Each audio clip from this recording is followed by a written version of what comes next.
తనకి 12-13 వచ్చిన తర్వాత ఫస్ట్ నేను కలిసిన ఓపెనింగ్ నేను నా డాటర్ రేవతికి చెప్పింది ఏంటంటే, నువ్వు నా గురించి ఎంతవరకు ఏ విన్నా అంతకన్నా వరస్ట్ మనిషి నేను.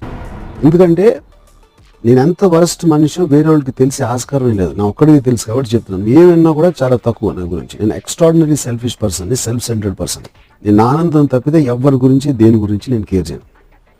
నేను నాకున్న కెపాసిటీలో నీకు ఏదైనా ఫైనాన్షియల్ లేకపోతే ఏదైనా కాంటాక్ట్ ఇలాంటి హెల్ప్ చేయమంటే చేస్తాను, ఎప్పుడు నువ్వు అడిగినా. కానీ నీ కోసం నా టైము, నా మెంటల్ ఎనర్జీ ఇవ్వను. నీ స్కూల్లో ఎలా చదివావో నాకు అనవసరం. ఎప్పుడు నాకు ఒళ్ళు బాగోలేదంటే వచ్చి నీ పక్కన కూర్చొని మందు తిన్నావా అని నేను అడగను. ఇప్పుడు ఎవరైనా ఇలా మాట్లాడతారా అంటే మాట్లాడుకుంటే అది నాలో ఉన్న నిజం, అది నిజం నేను చెప్పేశాను. తర్వాత తను నాకు ఫ్రెండ్ అయిపోయింది. తనకి 12-13 వచ్చిన తర్వాత